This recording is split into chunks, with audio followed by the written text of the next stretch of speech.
We've not been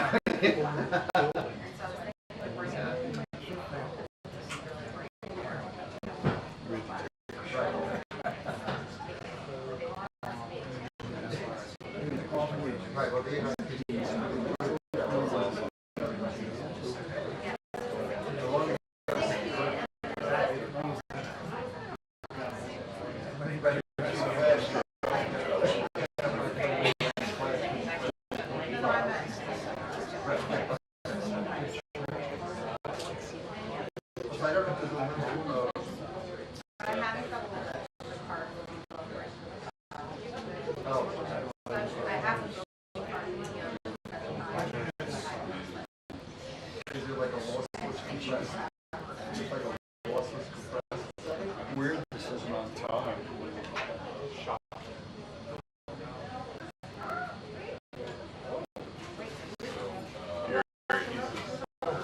Weird this is late.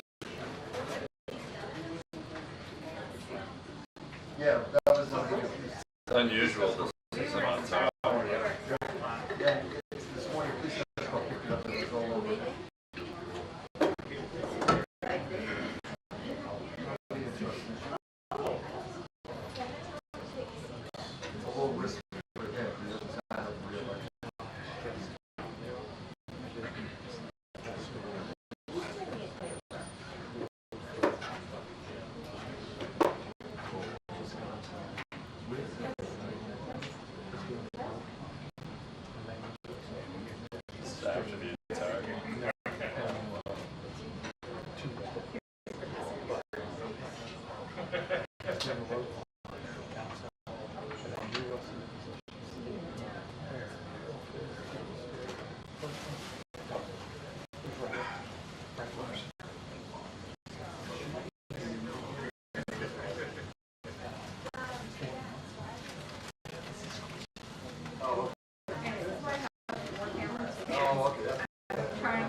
What'd you get?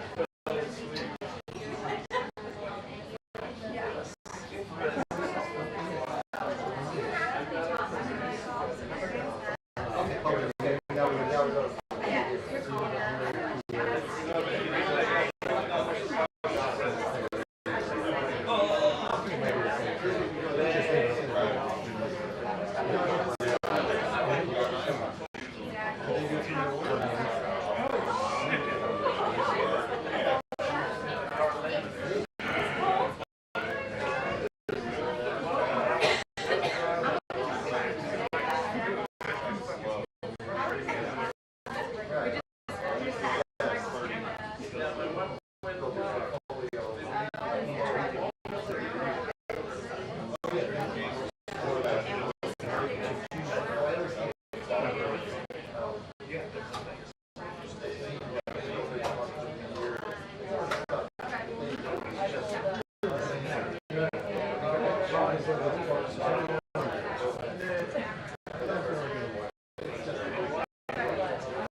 They're great.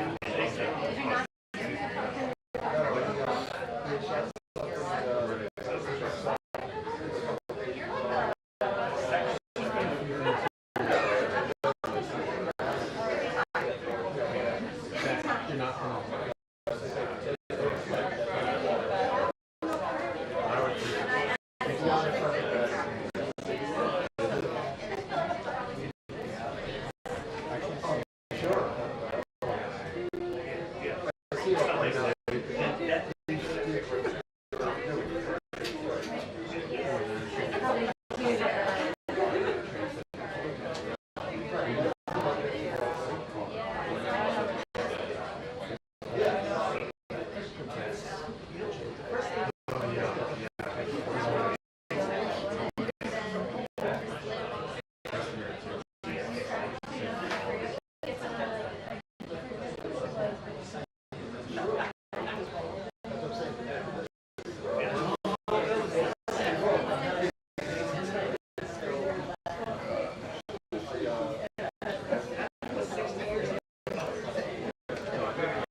Today's weather.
Okay, so the briefing, is it now officially late or?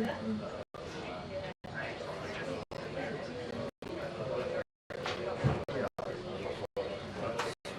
12 past 3.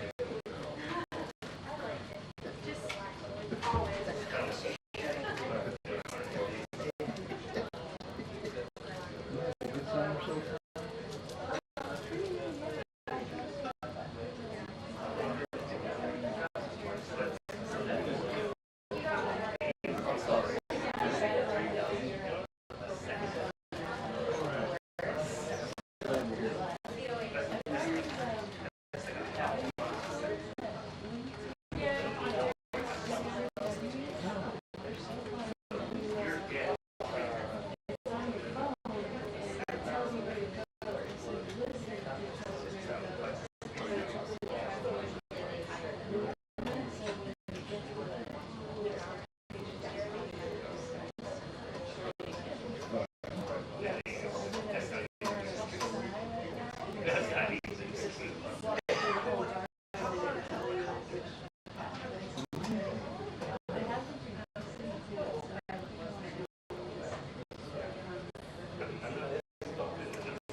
Some good food.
We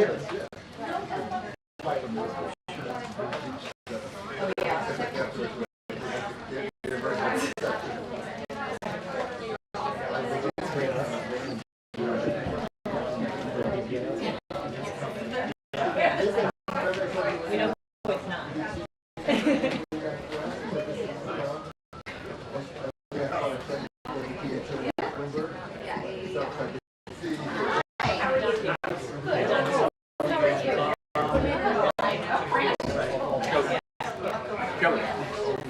Kelly.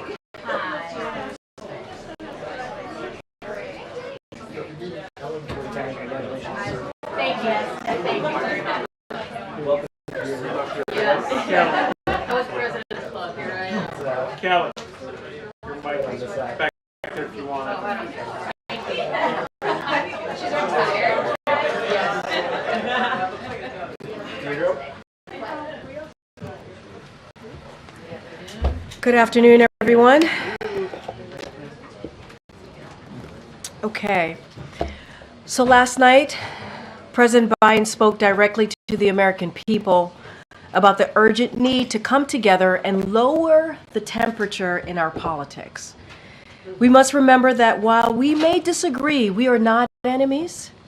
We are fellow Americans, and we must stand together. We must stand together in the wake of an attempted assassination on the former President of the United States. Over the past several days, the President has been briefed regularly by key members of his Homeland Security team and senior law enforcement officials, and he has spoken directly to the American people. As President Biden has said, we are thankful the former president is not seriously injured, and President Biden, the First Lady, and the entire White House are keeping him and his family in our prayers. We also extend our deepest condolences to the family of the victim who was killed. Corey was a husband, a father, a volunteer firefighter, and a hero who lost his life shielding his family. Our prayers are with Corey's family during this unimaginable time. The president spoke about an ongoing investigation, and as he said, we do not know the motive of the shooter yet. We don't know his opinions or affiliations. We don't know whether he had help or support or if he communicated with anyone else. Law enforcement professionals are investigating those questions. And we urge that everyone avoid jumping to conclusions. Let the law enforcement professionals do their job. But as President Biden made clear, what we do know is that a former president was shot in a senseless act of violence, and a fellow American was killed while simply exercising his freedom to support the candidate of his choosing. We must not go down this road in America. There's no place in America for this kind of violence ever. We cannot normalize this. Right now, the most important thing we can do is unite against this type of political violence and reject it. That's what the president is going to focus on. As he said last night, while unity is the most elusive of goals right now, nothing is more important than standing together. Now, joining me today to answer your questions is Secretary Mayorkas. Normally would have done a gaggle because the president would have been on the road, but we wanted to make sure that we did this briefing, get it on camera briefing, and also have the secretary here to take any of your questions. So he has been alongside the president and the president's entire team as they work to get the answers for the American people. Secretary Mayorkas, thank you so much for joining us today. Thank you very much, Karine. Good afternoon. At the very outset, I want to echo what President Biden said last night. Our entire administration is grateful that former President Trump is okay. Our hearts and prayers are with the family of Corey Comprador. We pray for the full and swift recovery of those who were injured on Saturday. We are thankful for the heroic agents of the United States Secret Service who so quickly and bravely responded to the threat at Saturday's campaign event. We unequivocally condemn, in the strongest possible terms, the violence our nation witnessed that day. Such acts are unacceptable in our country and in our democracy. Both President Biden and former President Trump are constantly the subject of threats. We are in a heightened and very dynamic threat environment. The United States Secret Service, we, including the FBI and our other partners across the federal government, take the threats very seriously and adjust security measures as warranted. Maintaining the safety and security of the president, the former president, and their campaign events is one of our most vital priorities. In light of this weekend's events, the president has directed me to work with the Secret Service to provide protection to Robert Kennedy Jr. Both prior to and after the events of this past weekend, the Secret Service enhanced former President Trump's protection based on the evolving nature of threats to the former president and his imminent shift from presumptive nominee to nominee. This includes enhancements related to securing the former president during the Republican National Convention this week. I cannot discuss specifics of the protection or the enhancements made, as they involve sensitive tactics and procedures. I can say, however, that personnel and other protective resources, technology, and capabilities have been added. At the RNC, we have steadily increased implementation of significant physical and technical enhancements at every protective venue in support of protectees, including miles of anti-scale fencing, screening technology, and tactical support. We are also leveraging strong relationships across the law enforcement community, including agents and officers from Homeland Security Investigations, the Transportation Security Administration, and state and local law enforcement agencies, all of whom have been deployed at the convention. Since the attempted assassination of former President Trump, we across the government are focused with urgency to understand how it happened. At President Biden's direction, an independent review of the incident will be conducted, one that will examine the Secret Services and other law enforcement actions before, during, and after the shooting, to identify the immediate and longer-term corrective actions required to ensure that the no-fail mission of protecting national leaders is most effectively met.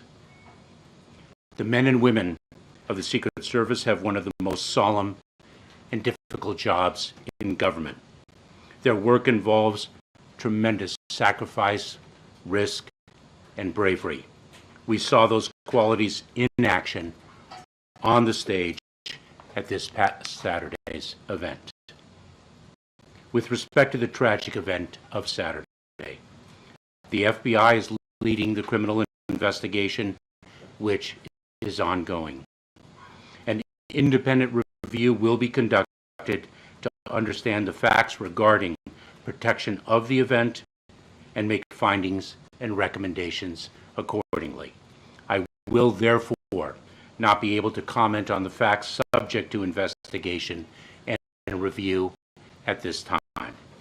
With that, I will take your questions. Thank you, Secretary. On that independent review, who will lead that independent review? What is the timeline for how long it will take to understand the failings that happened on Saturday? And will those findings be made public, or at least a summary of those findings be made public? We are indeed in the process of selecting who will lead the independent review. The findings indeed will be made public. It is very important that we achieve transparency.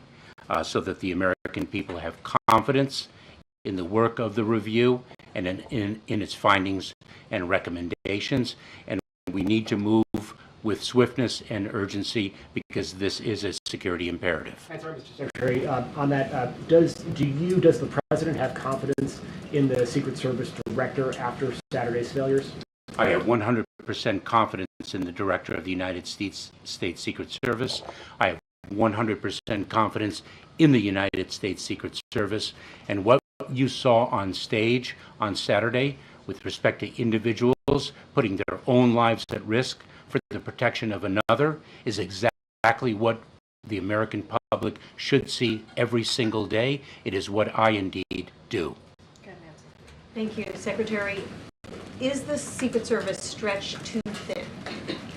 The Secret Service in times like this calls upon other resources and capabilities to handle a campaign of this magnitude. This has been the case each and every presidential campaign. We draw upon resources not only across the federal government, but with state and local law enforcement. And I do intend to speak with members of the Hill with respect to the resources that we need. And a few House Republicans have suggested that this was an inside job, that this administration or the Secret Service wanted Donald Trump to get shot. There are conspiracy theories proliferating online. How do you feel? How does the rank and file feel when they hear that? So let me just say this. First of all, that is preposterous, and it is also dangerous to propagate rumors that are so unequivocally false and provocative. And as the president so powerfully said to the entire nation, we have to tamp down the rhetoric in this country. The rhetoric itself creates a threat environment that really is quite dynamic and evolving. Mr. Secretary, what concerns you about the fact there were witnesses who had identified a gunman on the building? There was local law enforcement assigned to that building, and of course the Secret Service having the overall responsibility. Where do you think a breakdown may have occurred? Is it because you had to rely on local law enforcement, maybe not having the kind of synergy you might need? Where do you see the breakdown with witnesses saying there's a gunman and action not happening fast enough? There have been statements by many people with respect to what did and did not occur. We're going to let the investigation and the review deliver the factual findings, and we'll act upon those. We rely upon local law enforcement and other assets, resources, and capabilities every day. And we are incredibly proud to do so, and we're incredibly proud of the courageous law enforcement officers upon whom we rely. In the time that you've been here, the former president has selected J.D. Vance. What can you tell us about the security for the running mate?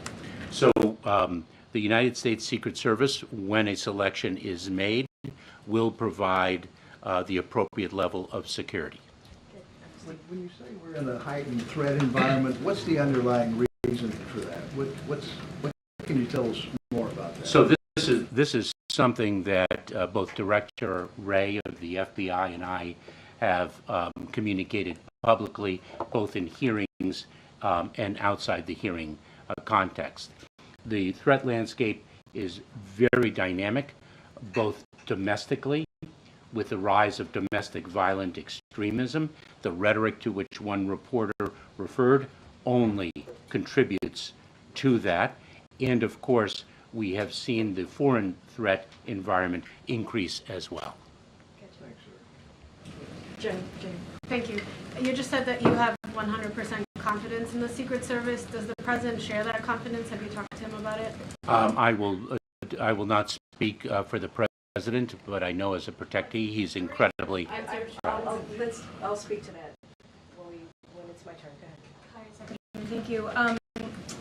Can you speak to any enhancements to the president's security for his trip to Las Vegas this week and other locations? I mean, how has that changed, if it's changed at all? And I have a second question. question as well. So I'm not in a position to share particulars because we do not disclose tactics, techniques, and procedures. But let me say that adjustments have been made to the former president's detail, to the current president's detail, as well as to the vice president's detail. And with social media companies, I mean, terms like deep state have been one of the most viral terms over the weekend on platforms like X, on Meta. Has there been any outreach to these companies from administration officials to try and stop the disinformation or kind of quell it in any way? Well, the rhetoric that we hear, we are very mindful of the First Amendment right. That is one of the underpinnings of this country. And so the balance between respecting the First Amendment and actually rhetoric that can be addressed by these social media companies is something that we deal with on an ongoing basis. Thanks so much. Law enforcement officials tell ABC News that the building where the shooter was on the roof was actually the staging area for the local police tactical team who was watching over the crowd. I understand you can't comment, you have an independent review, but why would the Secret Service not be tasked with overseeing that building with a direct line of sight at the former president? So once again, I will not comment on specific facts or asserted facts with respect to the subject of the independent investigation, both the review and the FBI's criminal investigation. But remember something, that local law enforcement with whom we work all across the country, including, for example, at national security special events such as the NATO summit that concluded successfully, that is something that we do all the time. It's a very well-defined protocol and regime. Was the local law enforcement in direct communication in real time with the Secret Service, or was there some sort of breakdown there? Again, I'm not in a position to speak of particular facts of what did and did not occur on Saturday. Mr. Secretary, would the president dismiss his Secret Service director if this investigation returns findings of failures by that agency that could have been prevented? I am not in a position to speculate, nor should I.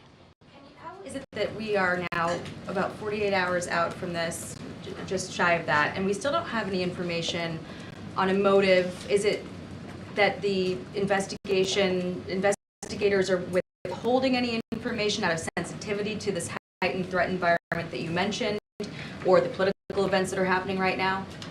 So remember something, that the assailant is deceased. He was shot and killed by the United States Secret Service. The ability to identify a motive is something that in this situation is a result of extensive and intensive investigation.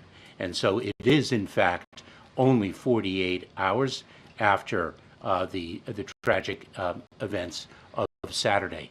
And you will recall, I think, in the very, very tragic shooting in Las Vegas quite a number of years ago, because of the fact that the assailant then was shot and killed, a motive was not identified at all. Motive there, Mr. Secretary. Are you suggesting Correct. that we might never find one? I'm not suggesting anything. I just cited that as an example of the difficulty in identifying a motive. And one more, sir. At least 8 Republican lawmakers have blamed President Biden for this. An additional 21 blame Democrats, the left, and the media critical of Trump for driving the rhetoric that led to this outcome. How does the White House respond to that blame coming from some Republican lawmakers?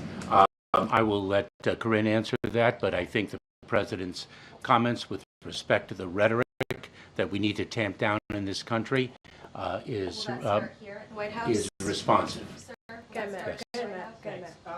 Mr. Secretary, you said that there was a failure here. There's a criminal investigation up and running. What is taking time for the independent investigation to be up and running? And it didn't sound like you were giving a timeline of when that will occur. We're going to commence the independent review as quickly as possible. We are going to be reaching out very, very shortly to individuals who will hopefully lead that independent review, and I will communicate to those leaders the need for swiftness of action in light of the fact that we are dealing with a security protocol. But if that's the case, is this like days, weeks? What is your sense of timing of when this review will be up and running, given the security Days. To follow up on that question, you say an independent review, you're reaching out to people who will lead that. Are you talking about people outside of government? Are you committed to somebody who does not work for you or for President Biden to lead this review? I am committed to going externally of the department and externally of the government so that no question of its independence can be raised. Thanks, Karine. Secretary, I understand. If I may, Peter, it's very important that this independent review have the confidence of the people. Secretary, can you give us any details at all about what areas this review will be looking at in terms of the failures that happened on Saturday? I would rather not until this review is underway. Okay, we're going to start wrapping up. Just quickly, if I may, Secretary, can you fill out any more of the timeline of what local law enforcement knew or didn't know before the shooting? This is in reference to this interview with an individual who said that he saw somebody crawling up the building, and we're still a little unclear on the timeline of how that information was communicated. I hate to end this session on an answer on a question that I cannot answer, and so perhaps Karine will reach out for another question. Because as I mentioned before, I cannot speak to what did and did not occur. The facts are the subject of an independent review, or will be, and also a criminal investigation is underway. In that case, is there any progress on cracking into the suspect's cell phone? Same answer. Sir, what do you tell Americans? No. Thank you, Mr. Secretary. Thank you for coming to this briefing. You said that you have 100% confidence in the Secret Service. Do you have 100% confidence in Director Cheadle specifically? Yes. And Mr. Secretary, since Saturday, has anyone been reassigned or removed from Donald Trump's security detail? I don't have knowledge of that. I do not believe so. Okay, last question in the back. Go ahead. Thank you, Mr. Secretary. Is the U.S. Secret Service, they're responsible for, of course, protecting a wide variety of events. Are they considering changes to the type of outdoor events that will be coming up in the next, 4 months of campaigning for candidates on both sides? We are constantly, the Secret Service and the entire community is constantly assessing the threat environment, the threat landscape, and making adjustments accordingly. And so that is a factor in our assessment of the landscape. Thank you, sir. What do you tell Americans? Thank you. Sir, what do you tell Americans who may feel nervous about going to political rallies? Sir, Amy? Okay, thank you so much, Secretary. Appreciate it. I just have one more thing, and then we'll continue. So I want to take a minute to thank Kelly O'Donnell, your outgoing president of the White House Correspondents Association. Kelly, the past year has presented no shortage of news, opportunities, and challenges. You've been a great partner day to day here at the White House, and we've closely worked together on major events, minor logistics and travel, both domestic and foreign. I want this room and the many members of the WHCA to know that you have had a trusted ally, friend, and leader in Kelly O. And you have always advocated heartedly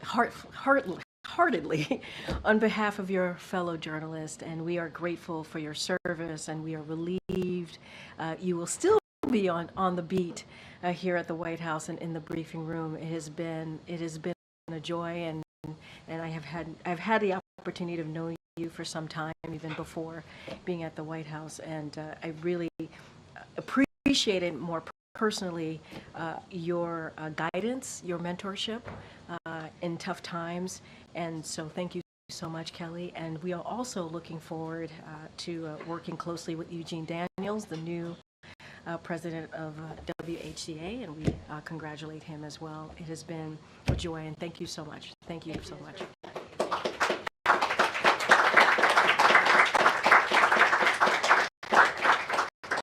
All right, Zeke, let's go. Following up on Jenny's question there, does the president have confidence in the director of the Secret Service? So a couple of things, yes. So the answer is yes, but I do want to say the director is working hard to examine what happened and to ensure protectees have needed security. And she is committed to cooperate fully with the independent review that the president obviously announced and directed to move forward with just a day or so ago. Everything is moving so quickly. The men and women at the Secret Service have a hard job. As you heard the secretary mention, they work tirelessly every day to protect the president, former presidents, and other people. Their mission is critical, and we need all hands on deck in this moment. Right now, we are focused on getting all the facts so we can get to the bottom of this, of what happened. It is important for the American people to know what happened. That's why the president directed an independent review, and direct the independent review.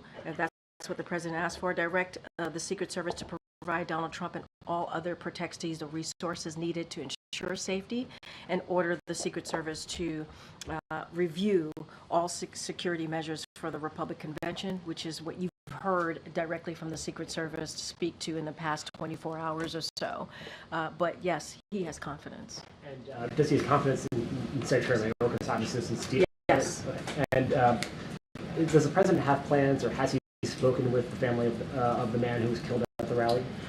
So you heard me at the top, and you heard the president speak in his Oval Address, and one time before that, obviously, and he gave a heartfelt condolences to Corey's family, and the families, obviously, who were affected by the horrific shooting on Saturday.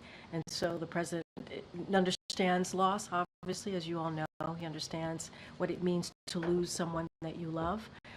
Our condolences, our prayers go out to Corey's family. I don't have anything else to add. We want to be really, really mindful and for their privacy, protect and respect their privacy. I just don't have anything else to add to that. And then lastly, the president last night said it's time for everyone in the political space to tone it down, to cool the political rhetoric. Does the president regret anything that he has said in the course of this campaign about his Republican rival or anybody else in the political space? Does he plan to adjust his rhetoric, or is it just a call for other people to make changes? So I want to just be very clear, and you know this. I've been asked about anytime there's violence, sadly, that comes up across the country. The president has always spoken out forcefully against violence, always. Political violence has no place in America. You've heard the president say this. He repeated his thoughts in the Oval Address last night. He repeated his thoughts multiple times before then, and obviously throughout his presidency, throughout his entire career. We want to make sure that we are not politicizing this at this moment. It is not a time to do that. We want to make sure that we bring Americans together. When you think about why the president ran in 2020, the cornerstone of his presidency is uniting this country. And he also said that it is okay to have disagreements on agendas. It is okay to have disagreements on character or record, but we cannot have violence in this country, and that is something that he's going to continue to be very, very clear about. Does he or does he not regret anything that he has said about former President Trump or any of the other political rivals? What I will say is the president has forcefully spoken out against violence. That is something that he has done over and over again, and he believes that he feels strongly about the stakes of this campaign. He feels very, very strongly about that. He wants to bring the temperature down. He wants to lower the temperature. It is important that we do that, and it is a moment that we come together, and that is what this president is all about, and he wants to continue to work on uniting this country. That's what he wants to focus on.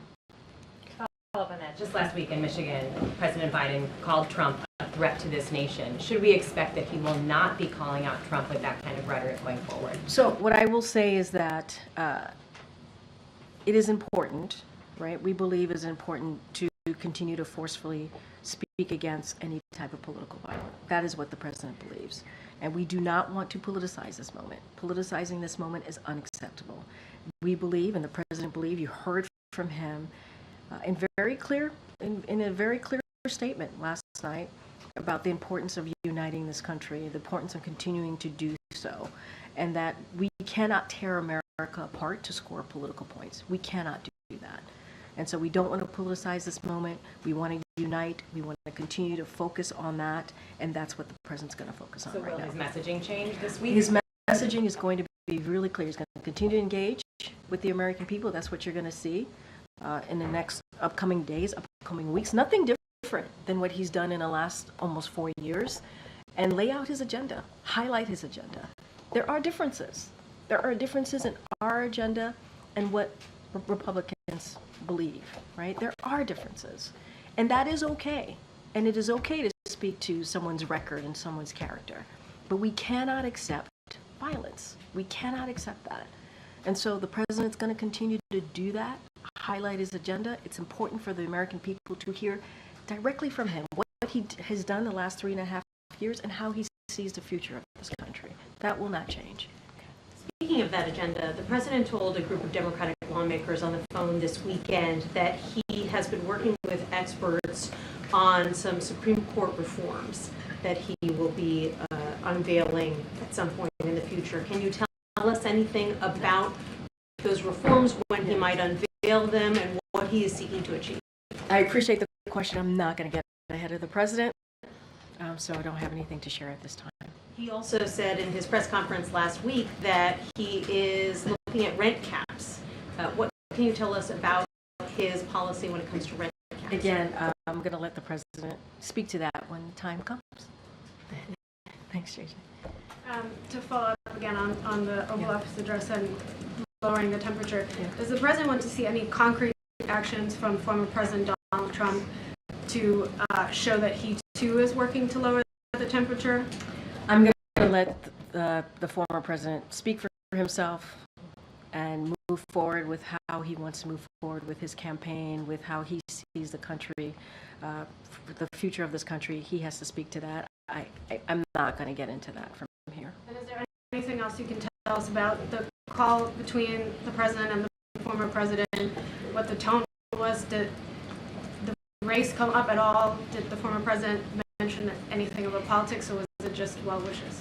So, look, I'm going to stick to what we have been able to confirm for all of you. Obviously, the president said this as well, that they spoke on the president said this on Sunday. Yesterday, he spoke with Donald Trump on Saturday.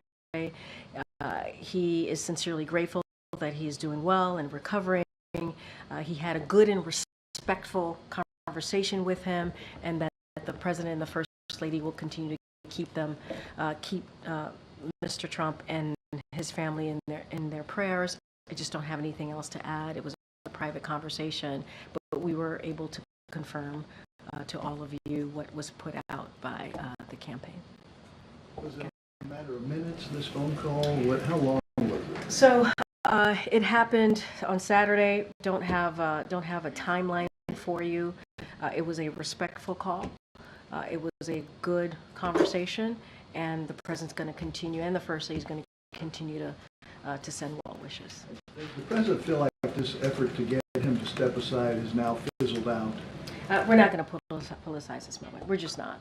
The president's going to continue doing what he's been doing for the past couple weeks, for the past 3.5 years, which is going out there, engaging, talking directly to the American people about his record, what he's been able to do on behalf of the American people in the past 3.5 years, the economy, healthcare, continue to expand healthcare, continue to make sure that the wealthy corporate and billionaires are paying their fair share, and make sure that we're building an economy from the bottom up, middle out. That is what the president's going to focus on. We're not going to politicize this moment. Lastly, we saw reports that he had met with Chuck Schumer over the weekend. Is that true? Anything to say about that? So what I can say about that is that I think Chuck Schumer put out a note on that. It was a good meeting, like the senator said, and I'm not going to read out beyond that. And the president is looking forward to continuing to work with Leader Schumer, continuing to work with Leader Jeffries in how we can focus on the American people, do the work that we've been able to do, that historic work, building on unprecedented record. That's the president wants to focus on the American family, the middle class, and that's what I can say about that. Good, Michael. Oh, I'm sorry. Senator J.D. Vance, whom Donald Trump has just picked as his running mate, put out a message on social media Saturday, about 2 hours after the shooting, blaming President Biden's rhetoric for the shooting. In fact, he said that rhetoric led directly to President Trump's attempted assassination. What's your response? I mean, I've kind of gotten this question in many different ways. I'm not going to politicize this moment. We are not going to politicize this moment. It is wrong to politicize this moment. We have been, very clear on how sick. The president said this word. Saturday's events were sick. It's not acceptable. Political violence is not acceptable. And we have said that over and over and over again. And we will continue to be very clear about this. We need to lower the temperature. That's what we need to do. Lower the temperature and unite the country. That's what this president, that's the cornerstone of his presidency, is uniting the country. That's what he wants to do.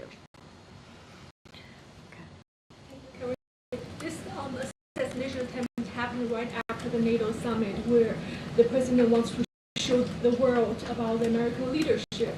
Are you concerned this incident may damage America's international image? Look, it's really repeating what the president said. Now's the time to focus on uniting the country.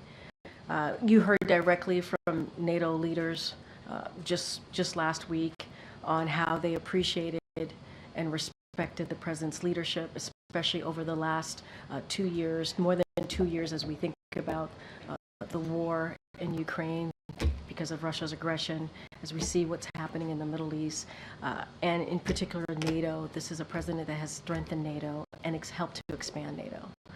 And so that's what you saw from the leaders, that's what you heard from the leaders, and that's what you saw from this president, obviously, in his term here at the White House.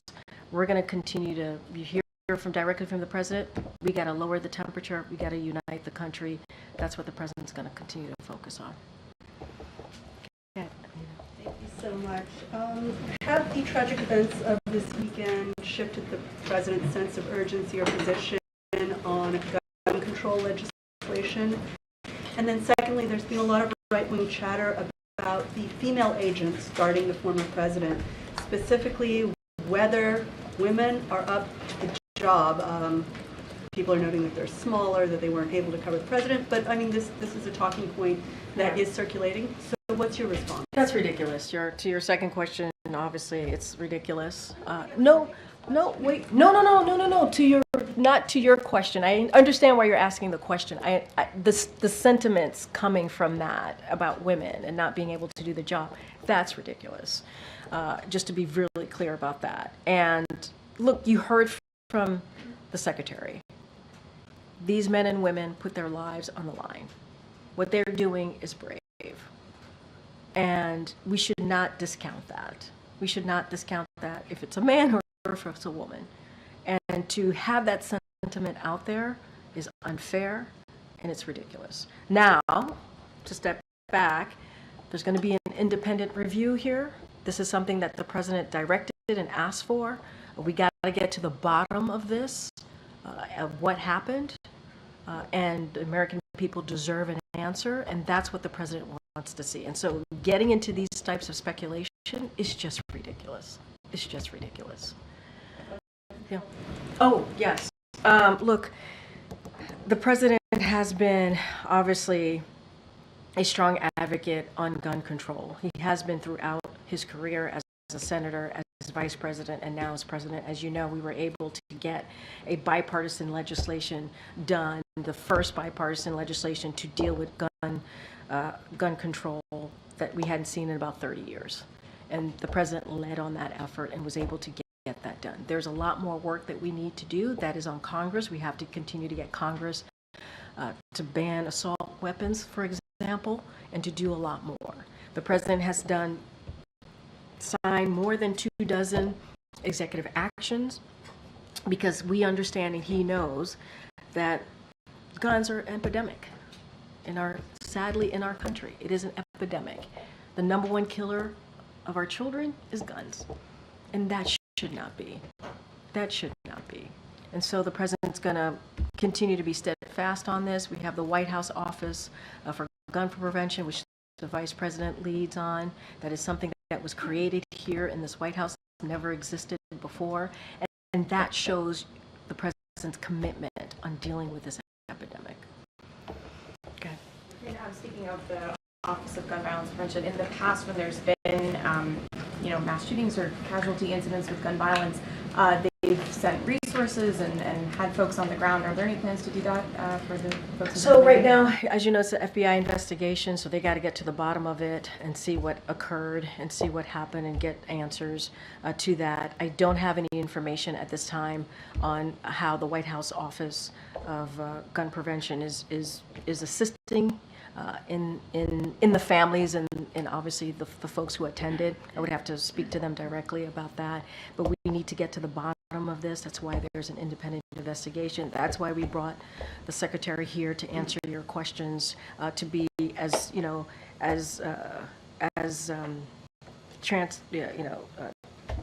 transparent as we can be at this time. We got to let the investigation move forward, but it's important to do that, and hopefully we'll have more to share with you on your question. Okay. Thank you. Is it the White House counsel's view that the Attorney General has the legal authority to appoint special counsels? Look, if you're speaking to the announcement that came out, I have to refer you to Department of Justice. I don't want to have an opinion from here. Department of Justice is independent.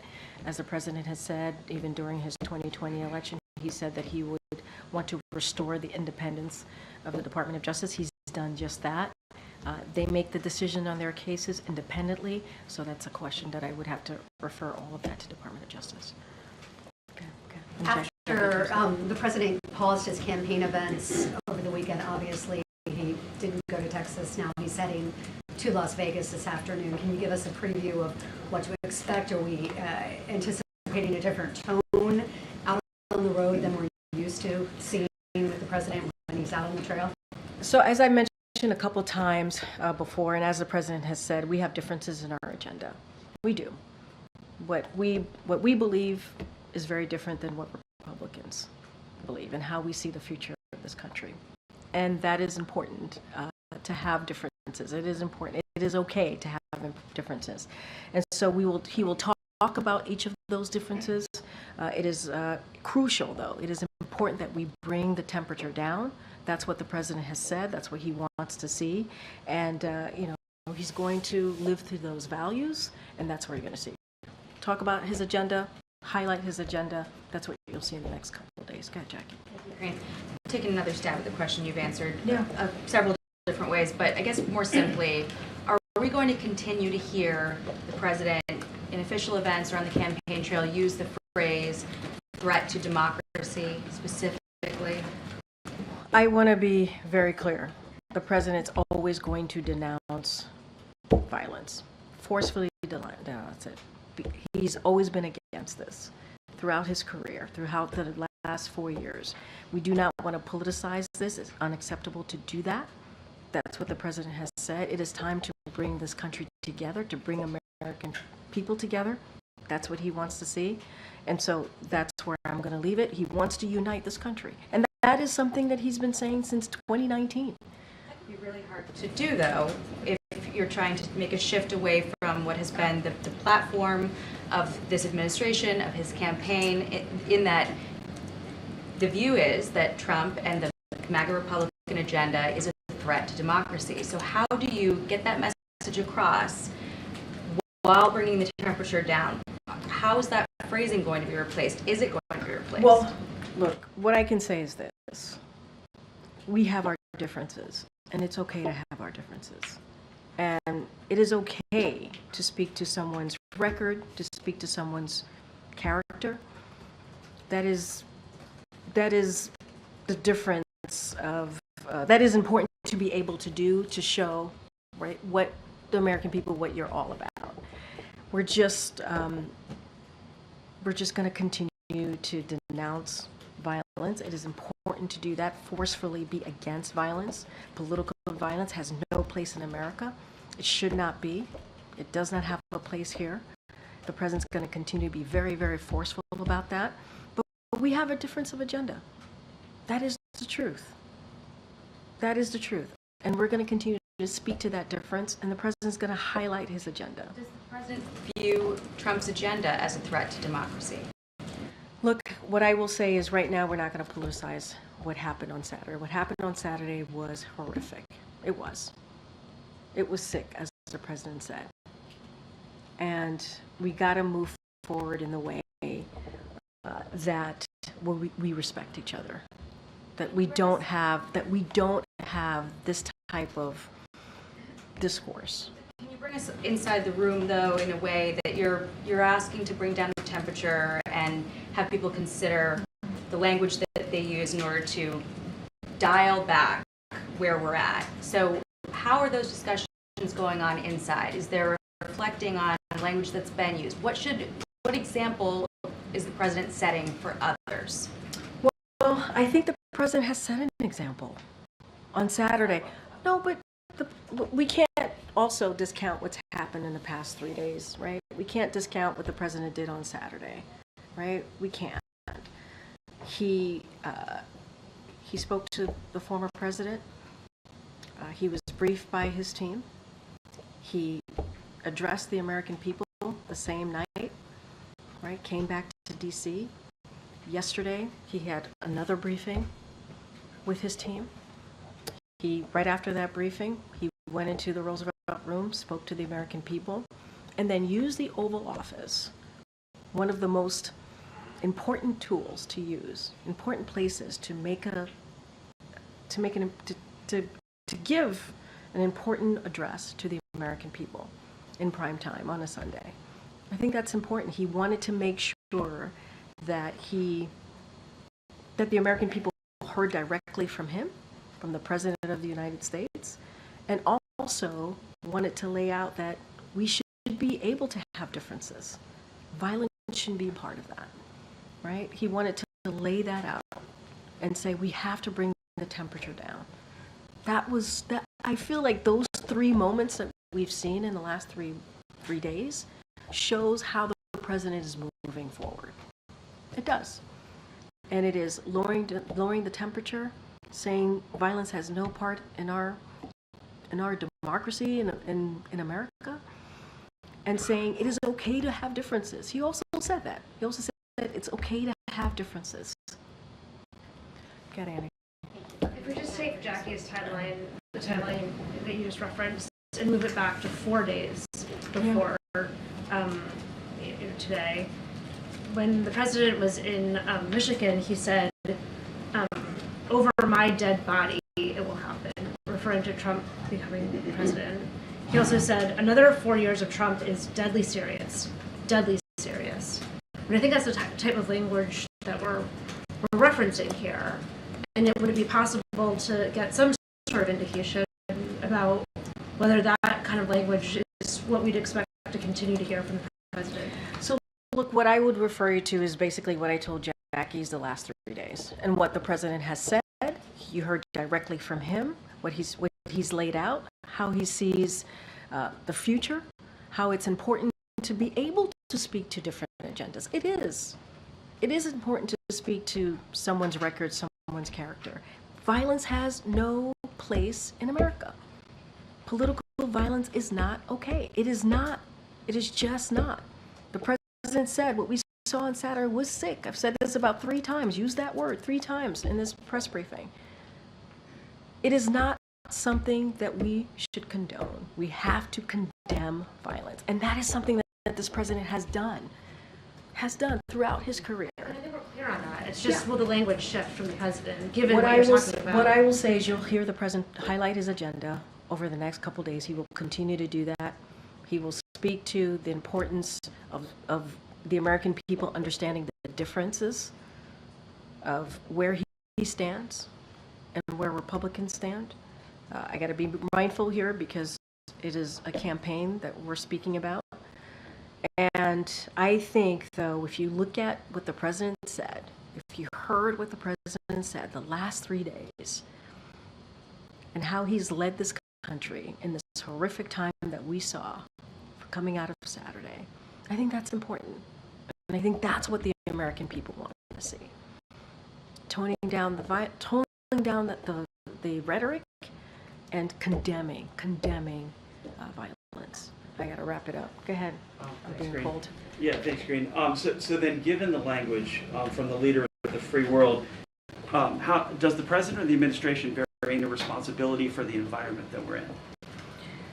What I will say is, and this is just repetitive of what I'm saying here, we have to lower the temperature. You heard that from the president. There's no place in America for violence. It is important that we are really clear about that. We do not know. We do not have the answers to what happened on Saturday. What we know is a former president was shot. That is not something that should be accepted here, right? That is something that we have to condemn. That's what we know. There are a lot of questions that are still out there. There are a lot of questions that are still out there, but we have to lower the temperature. But the president from the Oval Office said we have to look. Yeah, the president from the Oval Office said we have to lower the temperature, but he never said it starts with me. When it comes to political rhetoric out there, when it comes to being mindful of how we are moving forward with our politics here, it takes all of us to lower that temperature. And I think that's important. That's important to note, right? And I think that's what the American people want to see. They wanted to hear what the president said in the Oval yesterday. They wanted to hear what the president said on Saturday, right? It is important to speak to the moment that we're in and say, we gotta condemn this type of violence. We do. Now, there are a lot of open questions here. We don't have answers to those open questions.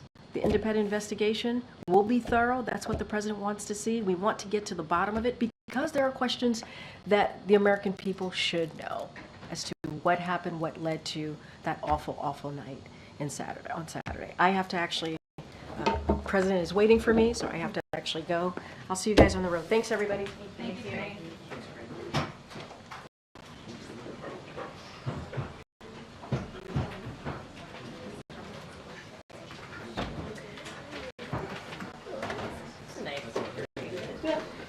You too.